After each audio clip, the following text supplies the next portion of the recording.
मजबूत इरादे, रहते हम सबसे आगे, आने वाला समय हमारा जुगनू है, हम इस दुनिया के रखते मजबूत इरादे। अनीमिया की रोकथाम के लिए अपने 6 से 59 महीने के बच्चे को हफ्ते में 2 बार आयरन सिरप की खुराक पिलाएं। सभी आशा, एएनएम और स्वास्थ्य केंद्रों पर निःशुल्क उपलब्ध। अनीमिया मुक्त हरियाणा राष्ट्रीय स्वास्थ्य मिशन, स्वास्थ्य विभाग हरियाणा द्वारा जनहित में जारी। अरे वाह, पुराना सोना कितना शुद्ध होता था ना दादी। सोना आज भी शुद्ध है, उस पर अगर हॉलमार्क अंकित है। आप भी ध्यान रखें, सोना हमेशा BIS प्रमाणित ज्वेलर से ही लें। बिल अवश्य लें और जांच लें कि बिल पर अंकित और आभूषण पर अंकित शुद्धता समान है। अधिक जानकारी के लिए लॉग ऑन करें BIS.gov.in पर। नमस्कार, आकाशवाणी चंडीगढ़ से प्रादेशिक समाचारों के साथ मैं रत्तिका। पहले इस बुलेटिन के मुख्य समाचार। प्रधानमंत्री नरेंद्र मोदी ने कहा कि शहरी नियोजन अमृतकाल में देश की नीति निर्धारित करेगा। हरियाणा के गुरुग्राम में आज G20 की भ्रष्टाचार रोधी कार्य समूह की बैठक शुरू हुई, जो शनिवार तक चलेगी। केंद्रीय मंत्री डॉक्टर जितेंद्र सिंह ने न्यायिक प्रक्रियाओं को सुचारू बनाने और मामलों के समय पर निपटान के लिए द्विपक्षीय संबंधों की बजाय बहुपक्षीय कार्रवाई पर बल दिया। हरियाणा के मुख्यमंत्री मनोहर लाल ने कहा कि भूमि के माप में अधिक सटीकता एवं विश्वसनीयता लाने के लिए आधुनिक भूमि माप प्रणाली लागू की जाएगी।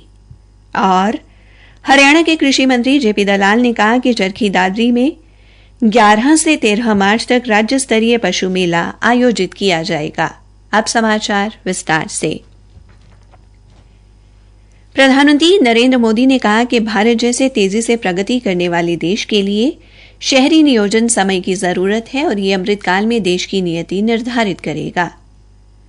शहरी नियोजन, विकास एवं स्वच्छता पर बजट के बाद के वेबिनार में अपने विचार साझा करते हुए उन्होंने कहा कि वर्ष 2023-24 के केंद्रीय बजट में शहरी नियोजन और बुनियादी ढांचे के विकास पर विशेष ध्यान दिया गया है। उन्होंने कहा कि नए शहरों का विकास 21वीं सदी में भारत की एक नई पहचान बनाएगा। प्रधानमंत्री ने कहा कि देश का तेजी से शहरीकरण हो रहा है और इसलिए भविष्य के अनुकूल बुनियादी ढांचा तैयार करना महत्वपूर्ण है। श्री मोदी ने शहरी विकास में परिवहन प्रणाली, बुनियादी ढांचे और जल प्रबंधन पर ध्यान केंद्रित करने की जरूरत पर बल दिया।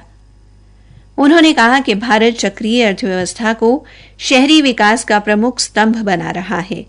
उन्होंने शहरी नियोजन एवं शहरी प्रशासन के विशेषज्ञों को भौगोलिक सूचना प्रणाली, वृहद नियोजन, कुशल मानव संसाधन और क्षमता निर्माण में नवीन विचारों के साथ आगे आने को कहा। प्रधानमंत्री ने कहा कि शहर के विकास में परिवहन योजना एक महत्वपूर्ण स्तंभ है तथा हरित गतिशीलता, सड़कों का विस्तार और एलिवेटेड सड़कों को इस योजना में शामिल किया जाना चाहिए। श्री मोदी ने शहरी विकास के साथ साथ मानव केंद्रित विकास सुनिश्चित करने पर बल दिया। केंद्रीय मंत्री डॉक्टर जितेंद्र सिंह ने न्यायिक प्रक्रियाओं को सुचारू बनाने और मामलों के समय पर निपटान के लिए द्विपक्षीय संबंधों की बजाय बहुपक्षीय कार्रवाई पर बल दिया है। आज गुरुग्राम में भ्रष्टाचार रोधी कार्य समूह की G20 बैठक को संबोधित करते हुए डॉक्टर जितेंद्र सिंह ने कहा कि द्विपक्षीय समन्वय जटिल प्रक्रिया है और विदेशी आर्थिक अपराधियों के मामले सुलझाने में बाधक बनती है।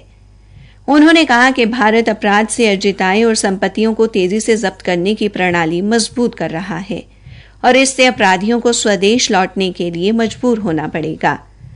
डॉक्टर जितेंद्र सिंह ने हरियाणा के मुख्यमंत्री मनोहर लाल की प्रशंसा करते हुए कहा कि उनके कार्यकाल में सुशासन की दिशा में अनेक सफल प्रयोग हुए हैं, जिनका अन्य राज्य भी अनुसरण कर रहे हैं।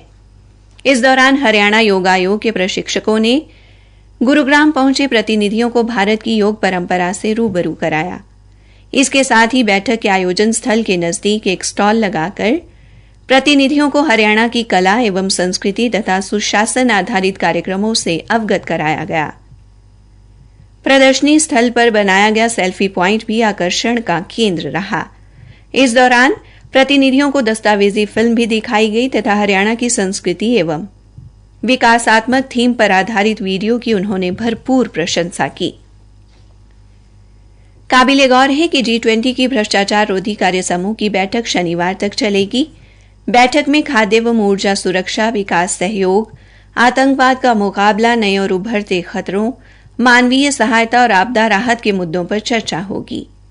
गुरुग्राम के उपायुक्त निशांत कुमार यादव ने बताया कि बैठक के दौरान G20 देशों, आमंत्रित देशों और 9 अंतर्राष्ट्रीय संगठनों के लगभग 100 प्रतिनिधि अंतर्राष्ट्रीय भ्रष्टाचार रोधी प्रणाली को मजबूत करने पर विस्तृत चर्चा करेंगे। प्रादेशिक समाचार आकाशवाणी चंडीगढ़ से प्रसारित किए जा रहे हैं। हरियाणा के मुख्यमंत्री मनोहर लाल ने कहा कि एक आधुनिक भूमि माप प्रणाली लागू की जाएगी जो सदियों पुराने जरीब आधारित मापन का स्थान लेगी। इससे भूमि के माप में अधिक सटीकता और विश्वसनीयता आएगी और विवादों की गुंजाइश कम होगी। उन्होंने कहा कि राज्य में इसके लिए अब 300 नए रोवर खरीदे जाएंगे ताकि हर जिले तथा तहसील का बड़े पैमाने पर मानचित्रण से संबंधित कार्य समय पर पूरा किया जा सके। मुख्यमंत्री आज स्वामित्व योजना के संबंध में वरिष्ठ अधिकारियों के साथ बैठक की अध्यक्षता कर रहे थे। मुख्यमंत्री ने कहा कि पायलट परियोजना के तौर पर प्रथम चरण में 2 जिलों का चयन किया गया है, जिनमें सोनीपत तथा करनाल जिले शामिल हैं। इन जिलों के लालडोरा क्षेत्र से बाहर नगर निगम क्षेत्रों के तहत आने वाले कृषि भूमि एवं राजस्व भूमि पर बड़े पैमाने पर मानचित्रण का कार्य पूरा किया जाएगा। इसके अलावा परिवार पहचान पत्र के साथ हर संपत्ति को भी लिंक किया जाएगा। मुख्यमंत्री ने कहा कि इन जिलों में यह कार्य 15 अप्रैल तक पूरा कर लिया जाएगा।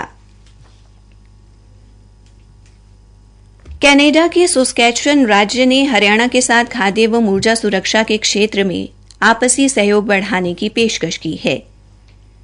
इस कड़ी में प्रीमियर स्कॉट मो के नेतृत्व में कनाडा के 6 सदस्यीय प्रतिनिधि मंडल ने हरियाणा के मुख्यमंत्री मनोहर लाल के साथ मुलाकात की और विभिन्न क्षेत्रों में आपसी सहयोग के मुद्दों पर चर्चा की। प्रतिनिधि मंडल में कनाडा के पूर्व प्रधानमंत्री स्टीफन हार्पर भी शामिल थे। बैठक के दौरान मुख्यमंत्री ने प्रतिनिधि मंडल को हरियाणा की भौगोलिक परिस्थितियों के बारे जानकारी दी। इसके साथ ही मुख्यमंत्री ने हरियाणा पहुंचने पर प्रतिनिधि मंडल का स्वागत किया और आशा व्यक्त की कि प्रतिनिधि मंडल का हरियाणा दौरा एक अच्छा अनुभव रहेगा। स्कॉट मो ने मुख्यमंत्री को अवगत कराया कि सस्कैचुअन के व्यापार कार्यालय भारत सहित अन्य कई देशों में स्थापित हैं। हरियाणा के साथ वो यूरेनियम ऊर्जा उत्पाद, कृषि खाद्य उत्पाद व विमानन प्रौद्योगिकी में सहयोग के लिए समझौता कर सकते हैं। हरियाणा के कृषि मंत्री जेपी दलाल ने कहा कि चरखी दादरी में 11 से 13 मार्च तक राज्य स्तरीय पशु मेला आयोजित किया जाएगा। उन्होंने आज पशुपालन विभाग के अधिकारियों के साथ मेले की तैयारियों की समीक्षा के दौरान अधिकारियों को इस राज्य स्तरीय पशु मेले का होर्डिंग, रेडियो एवं मोबाइल SMS के माध्यम से अधिक प्रचार प्रसार करने के निर्देश दिए ताकि ज्यादा से ज्यादा लोग पशु मेले में पहुंच सकें।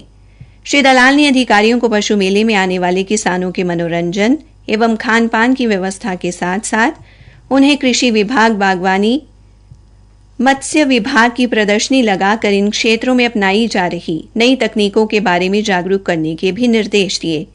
उन्होंने इसके अलावा किसानों व पशुपालकों के लिए विभिन्न विभागों द्वारा चलाई जा रही योजनाओं तथा नवीन तकनीकों एवं गतिविधियों की जानकारी प्रदान करने की भी हिदायत की। अंत में मुख्य समाचार एक बार फिर। प्रधानमंत्री नरेंद्र मोदी ने कहा कि शहरी नियोजन अमृतकाल में देश की नीयति निर्धारित करेगा।